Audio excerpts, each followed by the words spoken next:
राजस्थान के सियासी घमासान में रोज नई घटनाएं सामने आ रही हैं। सीएम अशोक गहलोत छटपटा रहे हैं।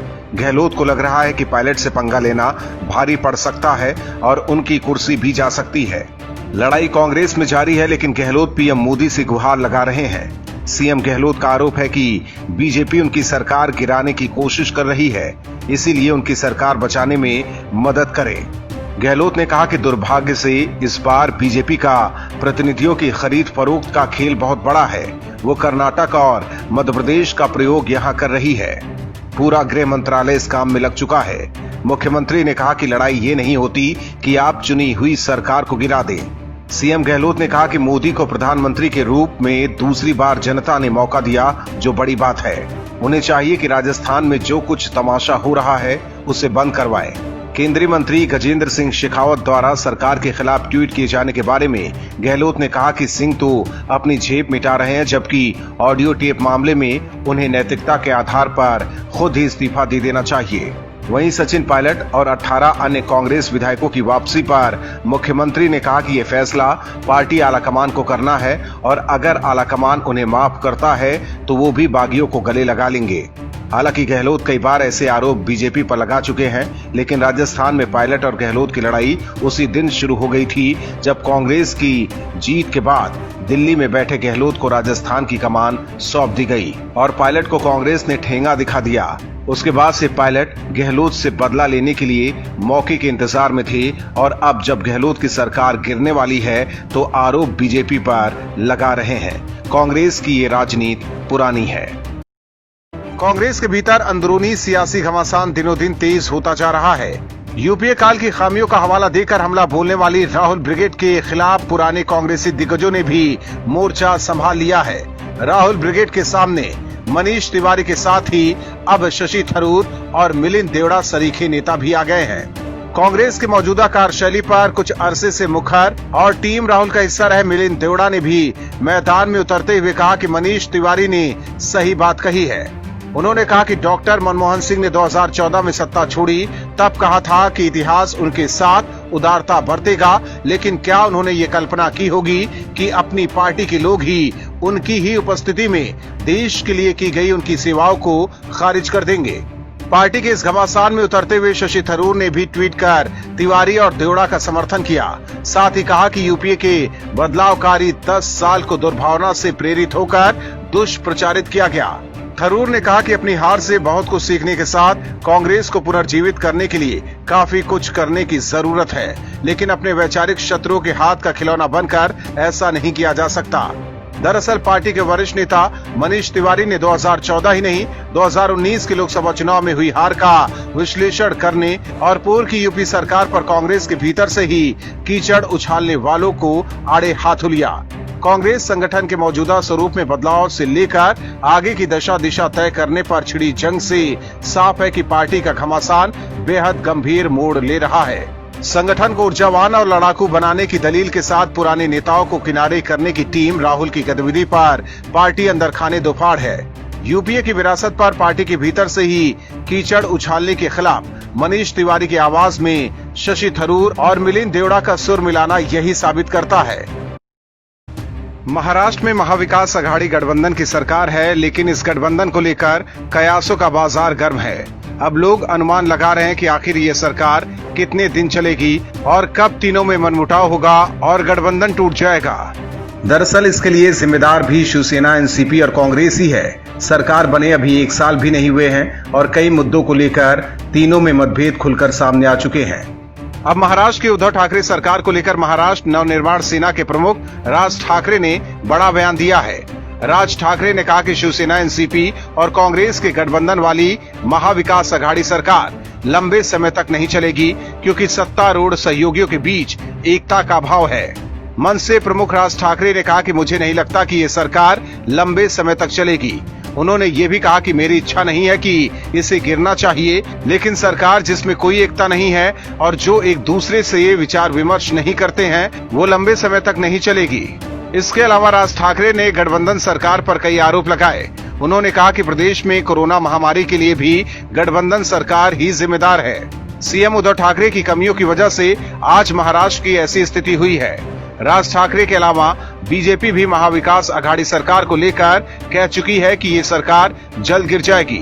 बीजेपी के एक नेता ने ये तक दावा कर दिया है कि जल्द ही शिवसेना और बीजेपी की सरकार बनने वाली है और एक बार फिर राज ठाकरे ने गठबंधन सरकार पर निशाना साधकर महाराष्ट्र की सियासत को गर्म कर दिया है। राजस्थान में सियासी लड़ाई दिलचस्प होती जा रही है। गहलोत की कुर्सी पर खतरा मंडराने लगा है। मुख्यमंत्री अशोक गहलोत और उनका कैंप दावा कर रहा है कि उनके पास 109 विधायक हैं, लेकिन हकीकत कुछ और ही है। मुख्यमंत्री अशोक गहलोत कैंप के पास 99 विधायक ही हैं। इन 99 में से 92 विधायक ही जयपुर से जैसलमेर पहुंचे हैं। 4 मंत्री समेत 7 विधायक जयपुर में ही हैं। इसमें से कुछ विधायक जैसलमेर जा सकते हैं। राजस्थान में 200 सदस्यीय विधानसभा में 101 विधायकों के समर्थन की जरूरत है। अशोक गहलोत को बहुमत साबित करने के लिए सीपीएम के विधायक बलवान पूनिया ने कुछ वक्त पहले साथ देने का भरोसा दिलाया था, लेकिन वो न जयपुर में बाड़ेबंदी में ही थे, न ही जैसलमेर गए थे। पूनिया ने अगर पार्टी व्हिप का पालन किया और कांग्रेस के पक्ष में मत नहीं दिया तो गहलोत सरकार के पास विधायक 99 ही रहेंगे, यानी गहलोत सरकार गिर सकती है। वहीं एक मंत्री मास्टर भंवरलाल इतने बीमार हैं कि मतदान नहीं कर सकते हैं। फिलहाल उनका मत किसी कैंप में नहीं है। स्पीकर सीपी जोशी सिर्फ पक्ष विपक्ष की समान मत संख्या पर ही मतदान कर सकते हैं। अगर गहलोत के पास 99 मत ही रहते हैं तो सीपी जोशी मतदान नहीं कर पाएंगे, यानी सरकार नहीं बचा सकते। जोशी सरकार को तभी बचा सकते हैं जब गहलोत 100 विधायक जुटा ले। ऐसा तभी संभव है जब सीपीएम के 2 में से 1 गहलोत के पक्ष में मत करे। अब सब कुछ साफ 14 तारीख को ही होगा कि क्या गहलोत विधानसभा के पटल पर बहुमत साबित कर पाते हैं या नहीं। कांग्रेस के अंदर मची अंदरूनी घमासान अब खुलकर सामने आ गई है। कांग्रेस पार्टी 2 खेमों में बंट गई है। एक तरफ राहुल गांधी के युवा समर्थक हैं तो दूसरी तरफ सोनिया गांधी के बुजुर्ग समर्थक। पार्टी के अंदर लड़ाई ऐसी छिड़ी है कि एक दूसरे पर वार पलटवार अब खुलकर हो रहा है, जिसके बाद पार्टी ने संज्ञान लेते हुए नेताओं को सलाह दी है कि आप संगठन के प्लेटफॉर्म पर अपने विचार रख सकते हैं। सोनिया गांधी के खास कांग्रेस प्रवक्ता रणदीप सिंह सुरजेवाला को पार्टी ने एक बार फिर आगे किया है।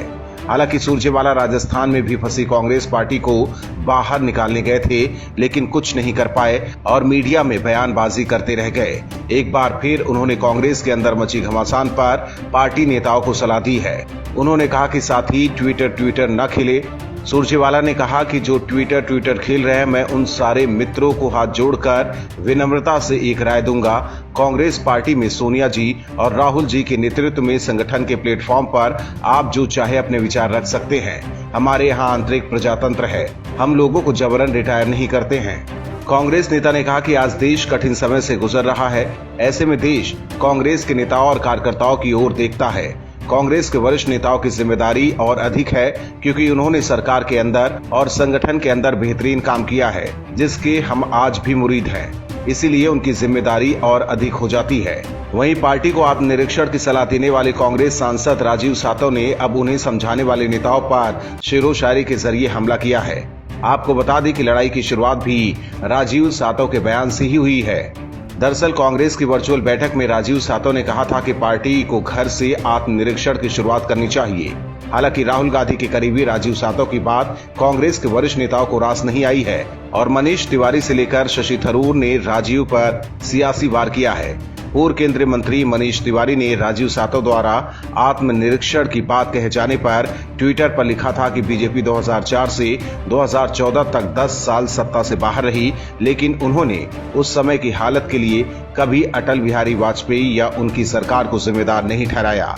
उन्होंने कहा कि कांग्रेस में दुर्भाग्य से कुछ लोग बीजेपी से लड़ने के बजाय डॉक्टर मनमोहन सिंह की पूर्व सरकार पर छींटाकशी कर रहे हैं, जिसके बाद पार्टी के दूत बनकर सुरजेवाला सामने आए हैं और उन्होंने पार्टी नेताओं को सलाह दी है। हालांकि ये देखना होगा कि सुरजेवाला की सलाह कांग्रेस के नेताओं को पसंद आती भी है या नहीं, क्योंकि अब कांग्रेस में मामला बहुत आगे बढ़ गया है और बुजुर्गों की सियासत कांग्रेस के युवाओं को पसंद नहीं आ रही है। बॉलीवुड अभिनेता सुशांत सिंह राजपूत की मौत पर अब बिहार और महाराष्ट्र में घमासान मचा है। बीते दिनों बिहार से आईपीएस अधिकारी विनय तिवारी जांच के लिए मुंबई पहुंचे थे, लेकिन बीएमसी और मुंबई पुलिस ने विनय तिवारी के साथ जो व्यवहार किया उससे सीएम उद्धव ठाकरे पर भी सवाल खड़े हो रहे हैं।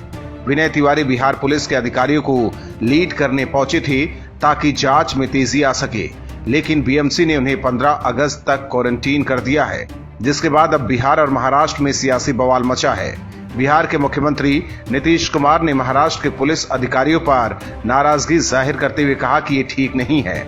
महाराष्ट्र में भी आईपीएस अधिकारी को क्वारंटीन करने पर शिवसेना और कांग्रेस आपस में भिड़ गई है।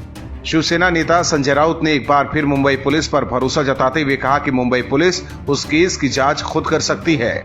संजय राउत ने कहा कि अगर मुंबई पुलिस पहले से ही केस की जांच कर रही है तो कोई दूसरा जो महाराष्ट्र सरकार और इस केस से जुड़ा नहीं है उसे इस पर टिप्पणी नहीं करनी चाहिए। मुंबई पुलिस खुद से इसकी जांच करने में समर्थ है।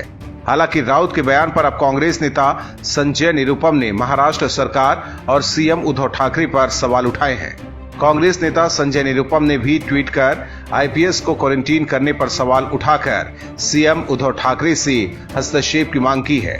संजय निरुपम ने लिखा है कि लगता है बीएमसी और मुंबई पुलिस पगला गए हैं। सुशांत सिंह हत्याकांड की जांच करने आए आईपीएस अफसर तिवारी को 15 अगस्त तक क्वारंटीन कर दिया। जांच कैसे होगी? मुख्यमंत्री तत्काल हस्तक्षेप करे, तिवारी को रिलीज कराए और जांच में मदद करे, वरना मुंबई पुलिस पर शक और बढ़ेगा। आपको बता दें कि बिहार पुलिस की 4 सदस्यीय टीम मुंबई में सुशांत आत्महत्या मामले की जांच कर रही है।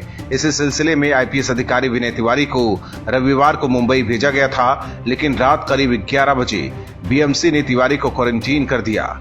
उधर बिहार में पक्ष और विपक्ष इस मांग पर अड़े हैं कि मामले को सीबीआई के हवाले कर देना चाहिए, लेकिन सीएम उद्धव ठाकरे इसके लिए बिल्कुल तैयार नहीं है। मुंबई पुलिस भी सवालों के घेरे में है कि हत्याकांड के इतने दिन बाद भी पुलिस के हाथ खाली क्यों हैं? और जब बिहार पुलिस जांच के लिए वहां पहुंची है तो मुंबई पुलिस की तरफ से कोई मदद क्यों नहीं की जा रही है? Bureau report, OMH news. और भी वीडियोस देखने के लिए चैनल को सब्सक्राइब करें और बेल आइकन को दबाएं।